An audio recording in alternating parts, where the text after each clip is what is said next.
Sir, आपने patient को बता दिया कि ये ग्लूकोमा का ये हाई स्टेज है और सर्जरी करनी पड़ेगी। तो सर्जरी के लिए आप क्या करोगे? जी तो वो हमारे दर्शकों को बताइए। जी और आफ्टर सर्जरी वो क्या ध्यान रखे किन बातों का, जी ताकि दोबारा इस मुसीबत से बचे रहें? बेसिकली सर, जब हमको पता चलता है, जब हम डायग्नोज कर लेते हैं कि पेशेंट को ग्लाकोमा है, तो इनिशियली हम उनको मेडिसिन पे स्टार्ट करते हैं। इनिशियली हम उनको 1 या 2 मेडिसिन और 3 टोटल मेडिसिन जो है ग्लाकोमा में डिफरेंट डिफरेंट ग्रुप्स के आते हैं, तो 3 या 4 मेडिकेशन हम मैक्सिमम देते हैं और फिर उनका आँख का प्रेशर चेक करते हैं।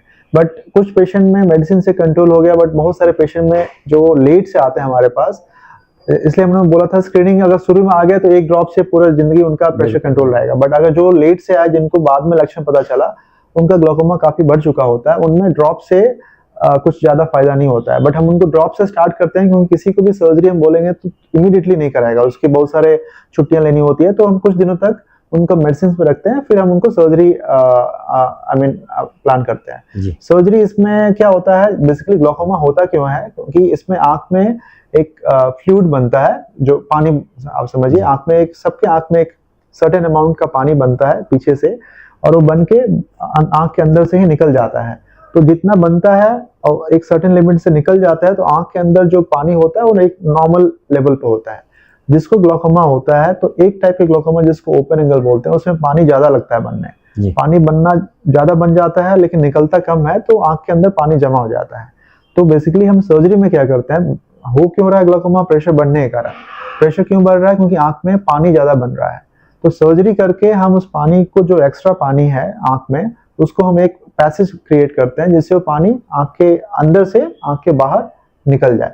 तो पैसेज हम कैसे क्रिएट करते हैं, वो यहाँ पे हम एक ट्रायंगुलर फ्लैप बनाते हैं, ठीक है, आंख के ऊपर वाले स्ट्रक्चर में, और अंदर से फिर उसको हम कनेक्ट कर देते हैं। तो जो अंदर से जो पानी जो आंख के अंदर जो ज्यादा इकट्ठा हुआ था, वो एक पैसेज से वो बाहर निकल के पानी को, जो एक्स्ट्रा जो ओवरलोडेड था, वो उसको एक पैसेज प्रोवाइड करता है, और जो उसको हम एक्वस ह्यूमर बोलते हैं। और एक्वस ह्यूमर जो बाहर निकल जाता है, तो वो प्रेशर जो है मेंटेन करता है। तो सर्जरी, जो बेसिक सर्जरी जो सभी हम कर रहे हैं, उसको हम ट्रेबेकुलेक्टमी बोलते हैं। और उसके अलावा और भी सर्जरी है, लेकिन लाइक वाल्व सर्जरी, पहले हम ट्रेबेकुलेक्टमी विद माइटोमाइसिन सी करते हैं। अभी एक नया लेटेस्ट सर्जरी आया है जिसको मिक्स बोलते हैं। मिक्स भी काफी पॉपुलर है। वो उसके इंडिकेशंस हम जिसको अर्ली ग्लाकोमा है और साथ में कैटरेक्ट है, तो हम दोनों सर्जरी कंबाइन कर लेते हैं, कैटरेक्ट और ग्लाकोमा एक साथ करते हैं। तो उसमें हम मिक्स ज्यादा यूज करते हैं, और मिक्स सर्जरी जो है हम ओपन एंगल ग्लाकोमा में ज्यादा प्रेफर करते हैं। अदरवाइज ट्रेबेकुलेक्टमी अगर एंगल क्लोजर है, तो उसमें ट्रेबेकुलेक्टमी वाला सर्जरी, जिसमें मैं आपको समझा रहा था कि पानी को बाहर निकलने का एक हम पैसेज क्रिएट करते हैं, जिससे पानी जो है बाहर निकलता है और प्रेशर कंट्रोल हो जाता है। रही बात सर्जरी के बाद, हम वापस पेशेंट का फॉलोअप करते हैं, उनको मेडिसिन देते हैं हम 2 महीने के लिए, मेडिसिन उनको यूज करना होता है। कभी कभी प्रेशर सर्जरी के बाद भी थोड़ा बढ़ता है, तो हम उसको मसाज करते हैं, उसका मसाज करते बोलते हैं। कभी कभी मतलब मसाज करने का जो ड्यूरेशन होता है, वो हफ्ते हफ्ते पे करना होता है, और उसके हिसाब से प्रेशर को हमको देखना होता है। बाकी ऑपरेशन के बाद पेशेंट को ध्यान क्या रखना होता है, उनको 2 से 3 हफ्ते तक कंधे पर से नहाना होता है, सर के ऊपर से नहीं नहाना होता है, क्योंकि जो आंख में ऑपरेशन होता है उसमें पानी नहीं जाना चाहिए, और कोई वजन नहीं उठाना होता है।